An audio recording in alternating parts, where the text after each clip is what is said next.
আমাদের বর্তমান সরকারের কথা অনুযায়ী এবং অতীতে যে সরকার ছিল, আগামীতেও আশা করি যে সরকার আসবে, এসডিজির বাইরে কারো পক্ষে 1930-এর আগে যাওয়া সম্ভব নয়। 2030-এর আগে নারীর পোশাকের জন্য একজন সরকারি কর্মচারীকে কাজ করতে বাধা দেয়, তাকে রাষ্ট্রদ্রোহিতায় মামলায় আনার জন্য আমরা পারি না, 4টা-5টা বিয়ে করে।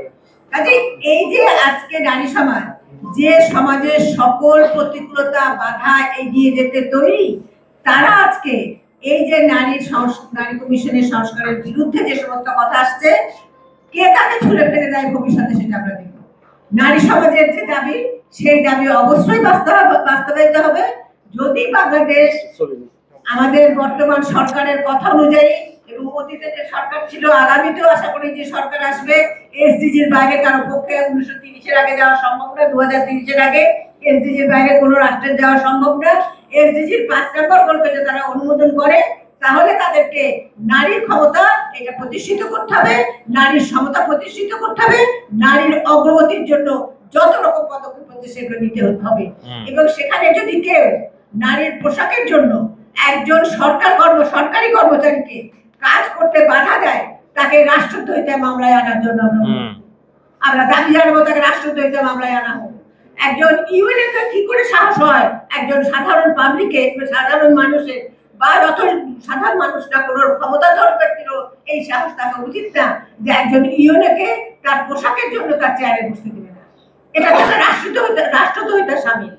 আমরা অনেক কিছু ওভারলুক করছি, অনেক কিছু ইগনোর করছি, কিন্তু এই ইগনোর আমরা বেশি দিন করবো না। আমরা নিশ্চয়ই এর বিরুদ্ধে আমরা মহিলা পরিষদ একা সরব হব না, দেশের মানুষকে নিয়ে আমরা সরব হব এবং সেই দিকটার জন্য সবাই অপেক্ষা করে থাকবো। সমাজে ভোট ধারা আছে, যে ভোট ধারা নারীকে নিরন্তর সহযোগিতা নারে 50 বছর ধরে নারী আন্দোলন এই জায়গায় দাঁড়িয়ে থাকতে পারতো না, তারা অগ্রগতি হতো না। সেই জায়গাটা থেকে দাঁড়িয়ে আমরা মনে করি যে সমাজ এটা আমরা এককভাবে নারী আন্দোলন এটা প্রতিরোধ করতে হবে না, করবো না, সমাজ এটা প্রতিরোধ করবে।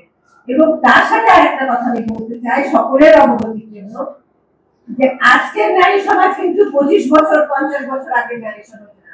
আজকের নারী সমাজ কিন্তু বাংলাদেশে নতুন শক্তি নিয়ে, নতুন ক্ষমতা নিয়ে, নতুন দৃঢ়তা নিয়ে দীপ্তভাবে দাঁড়িয়েছে।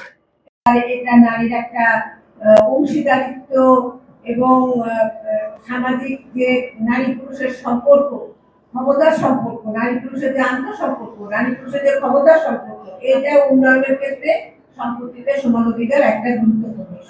তখন আমরা শুনলাম যে নারীর প্রতি নারী পুরুষের সম্পর্ক তো ক্ষমতা, নারী পুরুষের সম্পর্ক তো মায়া মমতা, এসব আমরা শুনছি। প্রত্যেকের কথা বলার অধিকার আছে, প্রত্যেকের কথা বলছেন, তারা তাদের মতো কর্মসূচিও নিতে পারেন। আমরা কখন কর্মসূচি নিব এটা আমরা নারী আন্দোলন তৈরি করবো, কারণ এদেশের জনগণের উপর আমাদের আস্থা আছে।